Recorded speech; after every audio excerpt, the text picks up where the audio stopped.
Look, I know you've been following the story. Trump's tariffs on Canada may be on pause for 30 days, but the anxiety hasn't gone anywhere. And that is especially the case in the film and television production sector. Today on the show, what does all this uncertainty mean for Canadian studios and creators?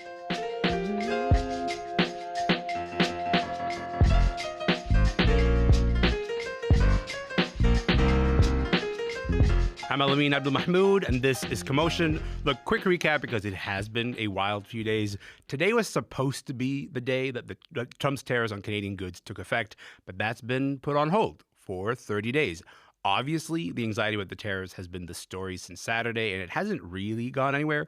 But the one area of anxiety that I want to talk about today is about the film and television production sector. Barry Hertz is here to get into it. Barry, welcome to the show, friend. Thank you for having me. Of course. Listen, can you just give us maybe a bird's eye view of how integrated the Canadian and American TV industries are? I mean, they're very intertwined. A lot of Canadian crews, camera people, makeup people, hair people, design, production, carpentry. Anyways, they work because American shows and films come up here to film. Yeah. To take advantage of our studio space, our generous tax credit system. This is called service production in Canada. And most of the film industry, most of the money is in service production rather than making, quote unquote, Canadian films. Right. When we sort of think about this integration, I feel like it's become more and more integrated just in the last little while, right? Like, I feel like this hasn't always been the level of integration. No. I mean, it has certainly ramped up, with the advent of streaming. Yeah. I mean, just today, Prime Video is actually having a celebration down at their studio space along the waterfront about, how much they've pumped into the economy and how much jobs they're creating through making shows for Prime Video up here. You get this impression that, okay, all these streaming companies are here. They're making all these shows. They're making all these movies. And they're finding a lot of success in terms of being able to create some of the biggest shows in America are filmed in this country. And then you get this news. You get this news about the tariffs. And the tariffs that have been looming kind of overhead for a few weeks now. For a little while, it looks like, yes, they're about to happen. Now they're not going to happen for 30 days. What are you hearing from film creators and TV creators just about how they might be affected? Like, what's the thing that they brace for, I guess? I think they're bracing for, and they are feeling a lot of uncertainty. Over the weekend, there was a lot of people kind of running around with their heads cut off a little bit, not knowing exactly what was going to happen. Because, partly you're dealing with a leader who operates on whims and without a lot of exact detail. So, there's a lot of different ways it can go. And there's a lot of different, benefits to, say, a weak Canadian dollar. So any economic trouble up here is good news for the Americans because they can come here and, it plays to their advantage. But then again, what is going to fall under these perhaps tariffs? Are services going to fall under it? No, not quite. But are we going to, say, have goods that textiles for sets or costumes, specialty glass for stunts, where things come from? There's just a lot of question marks that all boil down to budgets, of course. So nobody's really quite sure how it was going to shake out. And I think they're going to spend the next month still trying to figure that out, while at the same time trying to plow forward in a very tense and anxious landscape. I'm glad that you put some sort of descriptors as to the idea of like what those production costs actually end up being in real life, right? Because like there's this idea of, okay, a weak Canadian dollar ends up meaning that like these companies can make their shows for cheaper. But if there are tariffs on like the thing that you just said, say for example, the specialty glass that they use for stunts, will they have to pay more? Does that mean the production costs kind of go up? That's one thing. I think there's also like the added worry for consumers of like, how do you think this might trickle down to consumers if a TV show is suddenly more expensive to make, you think? Exactly. I mean, so are these costs going to be passed on to the consumer in the form of higher subscription prices for streaming services? If, say, even movie theaters, the money they pay studios to rent a film, to showcase a film, that's not really going to fall under the tariffs, but concessionary items might. popcorn, mites, soda, candy, anything that goes back and forth across the border. And that cost might be passed on. And then there's just the economic concerns of a household's entertainment budget. Yeah. You know, if our dollar is in the toilet and we have tariffs and people are losing their jobs, the first thing that is going to be cut is a night at the movies or a night out, or maybe one of the 6 streaming services that you subscribe to. So there's all these different kind of knockdown effects that are a little bit unpredictable to kind of see until, you know, stuff actually happens, bad stuff. I got to say, one interesting response to all the terrorist threats has been that all these calls to like boycott American consumer goods, you know, you're hearing a lot of refrain of buy Canadian. Is there a world, Barry, and we're going to talk about this more on the show tomorrow, but is there a world, Barry, where you think this leads to a cultural push to say, actually, you should also watch more Canadian? You should actually like be spending more time with Canadian-made content that is being broadcast in this country. What do you think? I mean, I would love to say that that could and should happen. And I think the kind of circumstances are never better for that moment to happen right now or within the next 30 days. The other question, though, is like, does all the talk transition into action?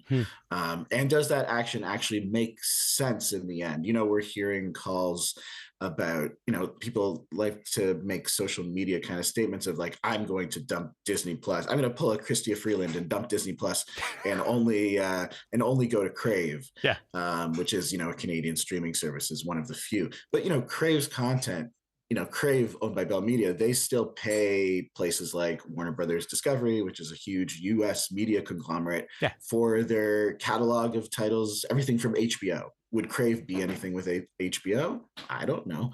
And just because your money might be flowing to a Canadian company by subscribing to Crave, you know, they're still in business with Americans. And it's like that across the board. So it's not like going into a grocery store, and plucking a Canadian orange juice instead of an American one. When you buy some streaming subscription, you're paying for the whole thing, every country that they've also had deals with. I gotta say, man, like this coming after the pandemic, after the shutdowns, after the Hollywood strikes in the last couple of years, it really feels like a moment of a lot of uncertainty in the industry. How would you characterize just the general health of the industry right now? I mean, there's one producer, a Canadian producer, who I always quote. He says, like, every year in the Canadian screen sector has a crisis. But this year, there seems to be so many different crises, one piled atop another, that it is just a bad time. It's never a good time. It hasn't been a good time in a long time, but this is a particularly bad time. You have this issue. You have the C11 issue, which is kind of wrapped up into the you know, U.S. tariff. That's the bill regulating the streaming, the Online Streaming Act, which, you know, the streamers are kind of refusing to budge on. And then you have threats made to places like the CBC about incoming potential governments. And on top of that, it cuts both ways. You know, Hollywood is just coming out of a massive apocalyptic wildfire. So things aren't good. And this certainly isn't adding to the health or anxiety of those working in the industry on both sides of the border. Barry, I just got to make sure that I call you every morning just to hear that things aren't good and maybe they'll get worse. That's what a way to start the day, you know? This is what I say to my children. Well, I appreciate being audience to this sage advice. And also thank you for your time, friend. Really appreciate you being here. Pleasure. Barry Hertz is the film and deputy arts editor at the Globe and Mail in Toronto. And by the way, we are going to talk some more about that idea of these tariffs impacting Canadian culture tomorrow on the show. This notion of people participating in a cultural boycott by spending more time watching and listening to Canadian content. That is on tomorrow's episode of Commotion.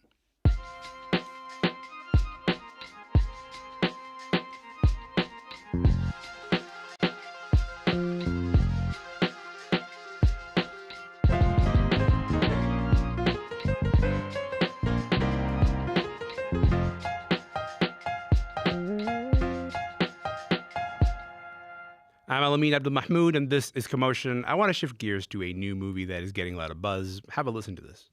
Mãe! O que está acontecendo? O meu marido está em perigo. Todo mundo está em perigo, Eunice. That's called I'm Still Here, and it has 3 Oscar nominations, including for Best Picture. It is set in the 1970s during Brazil's military dictatorship, but let me just set it up very quickly. The Paiva family have just returned from a self-imposed exile when their father, Rubens, is taken by the government. He is never seen by the family again.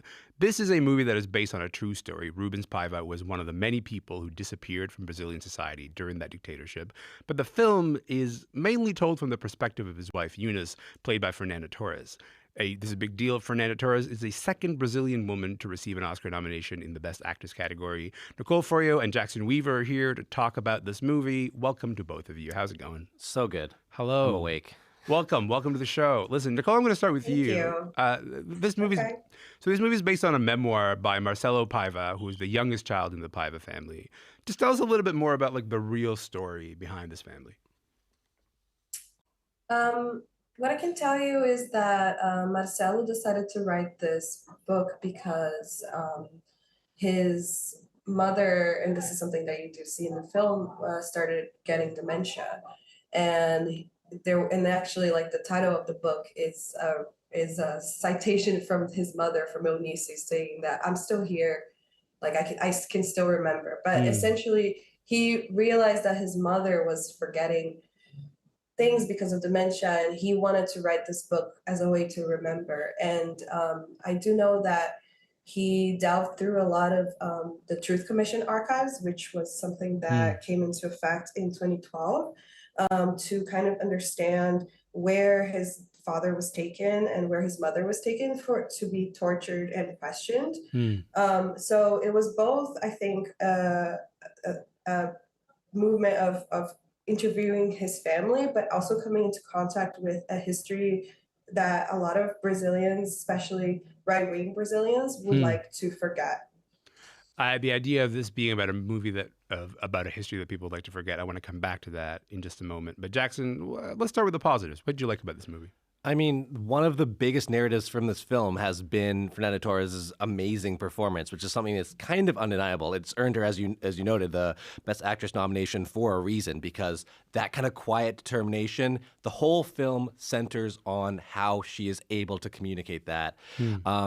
As a kind of anti-view on fascism, it has echoes towards modern day society, democracy being stripped away and losing liberties. I don't know if that's, ringing any bells, but it's something that we can definitely see in, all societies. Yeah. I know that the director himself has spoken to, maybe accidental, but he sees mirroring in Brazilian politics right now.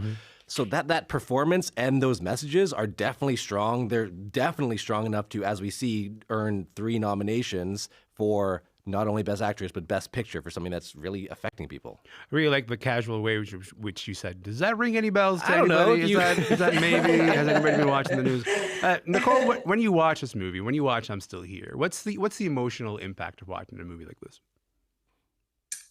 I think for me, it's been interesting to see like outsiders' responses to it, because in Brazil, it's still something that, like, the dictatorship, it's still something that really, to me, hits close to my heart. When I watched it the first time, I cried, and the second time I also cried. So, and also, like, you have to understand that I live in Rio, which is where all of this happened. So I've been to some of the places that they show in the film, and I've experienced like the bohemian part of Rio, which is, like a lot of intellectuals that go out in the street and hang out and like have these conversations. And so like this is something that I live today, and to kind of see how that was really like taken away, because one of the things that the dictatorship really wanted to do was just, and you can see this in the historical cultural productions during the dictatorship, particularly music, the dictatorship wanted to take joy away. Like it was just a very like nuclear family, no partying, no drinking, no nothing. And so like we were being really stripped of pleasure as a people. And so like I think that the movie really hit my heart in those ways, I think. I think for a movie to sort of like get accurately at a feeling that you are familiar with, in order for a movie to succeed like that, it has to sort of like hit those familiar notes, and it sounds like it really did. Jackson, is there a cautionary tale in this movie? I mean, towards the end of the movie, we get the same character, Eunice Paiva, who's now played by Fernanda Torres' real-life mother, Fernanda Montenegro, and she is watching on the screen, TV screen, this broadcast of all these archival news photos about the disappeared in Brazil. Yeah. And she's kind of dealing with Alzheimer's, as has been mentioned before, but she sees the emotional, harrowing events that she lived through on screen, and they're kind of delivered in this sterile sort of way. And it does really drive home the fact that, like, when you live through the horrors of democracy being stripped away, temporary cautionary, potential cautionary tale, it can be looked at with a level of detachment that doesn't communicate the urgency. I think that is a really important message. And there's so many kind of, I said already, I think ants eye view elements of fascism stories, which are like movies that don't look at the overarching horrors of war, but just the real life social struggle, the realities of what it looks like when you are in a dictatorship. Yeah.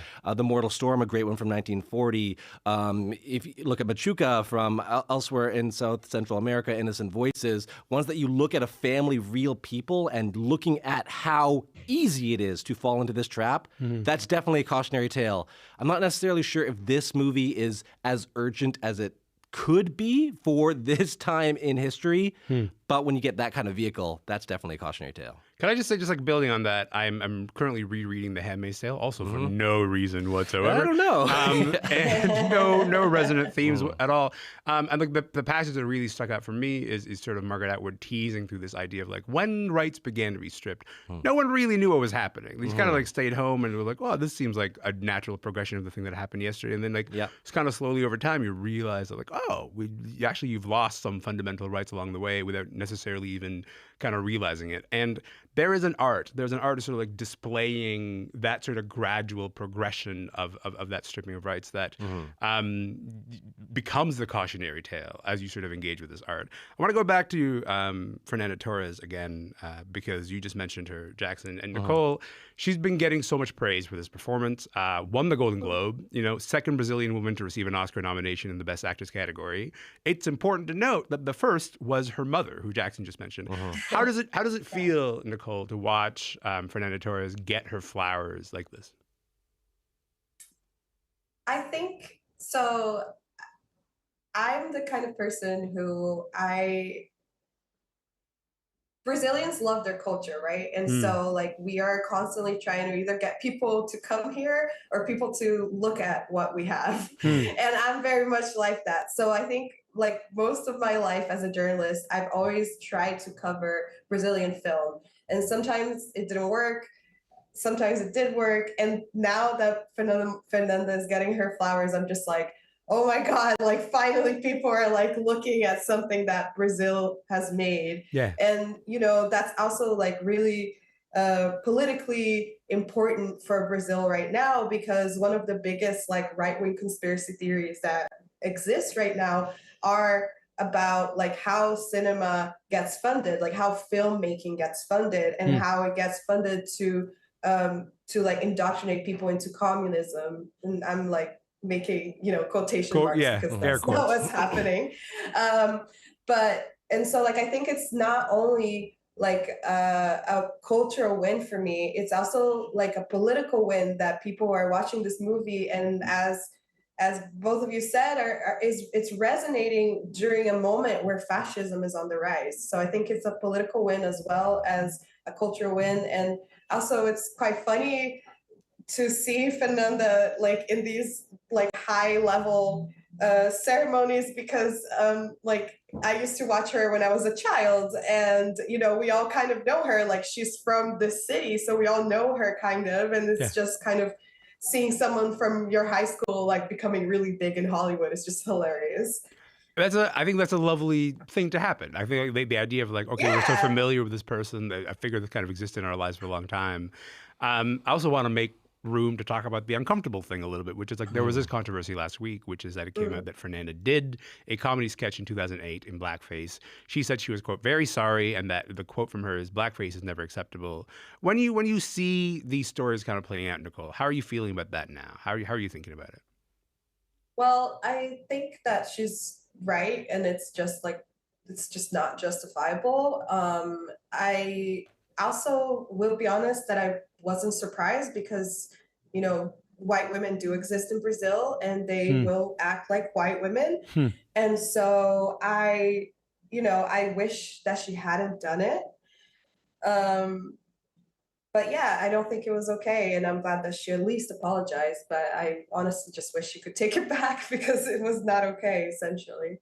There's Jackson, the scandal river is flowing at this Oscars. I mean, Yes. it really hasn't really stopped, Obviously, last week we talked about Carla Sofia Gascon, the star of Emilia Perez, one of the Best Actress nominees. These old tweets were resurfaced by journalist Sarah Hagi, and since then it has been a very public sort of mess, a very public sort of meltdown, a derailing of that awards campaign, if you will. When you see this scandal, how do you think this scandal affects Fernanda Torres' Oscar chances? I mean, honestly, not a ton. Maybe because it's being elided or covered over by the whirlwind, unending storm that is Emilia Perez going on right now. That is where all the focus is going.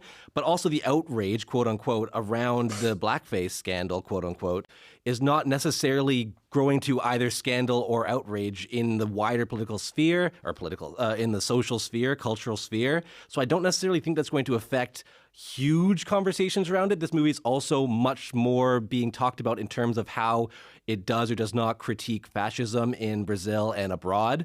And when we're talking about the roughly 10,500 Oscar voters in LA, one, I think they are obviously very concerned with the fires and other big issues that are going on in the city.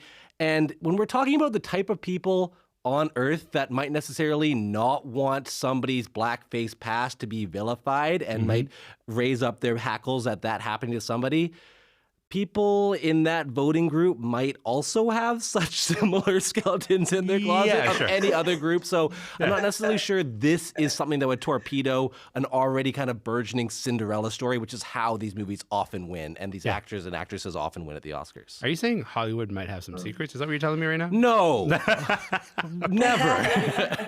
Just quickly to both of you, I think I would say in recent years, like the Oscars have been pretty good about keeping at least one spot, maybe two, for a foreign language film to make it into the Best Picture category. That's a big deal because it means that movie gets seen by more people quite often. Last year, of course, the German movie Zone of Interest, then the French movie Anatomy of a Fall. Before that, it was another German language movie, All Quiet on the Western Front. Before that, Drive My Car, the Japanese movie. And then you get this year, Brazil, I'm Still Here. Why is this the breakout foreign language movie this year? Maybe I'll start with you, Nicole. So when I spoke in the pre-interview, I was like, I don't think I can guess why. But then I actually think that the moment that we're living, especially in the United States, with Trump and rising fascism, I think that makes the movie a lot more relatable than if it had come out during maybe a Democratic administration. I think that there is a universal way to relate to freedoms being taken away, to rights being taken away, to people being accused of political ideologies they don't actually have. These are things that, fascism obviously will look very specific way in different countries, but there are some central tenets to it that are universally relatable. So I think that's probably why. Jackson, got 30 seconds, pal. I mean, movies at the Oscars often operate upon the media narratives around them. I'm not necessarily the biggest fan of I'm Still Here or even all the 10 Best Picture nominees at this year's Oscars. But when we're looking at a movie that speaks to the cultural times, or at least can appear to speak to the cultural times, I'm Still Here has that in its back pocket. I wish that it went harder in its message. It was more like something like The Mortal Storm, where it was pressing and prescient. But in terms of a media narrative, this one has it.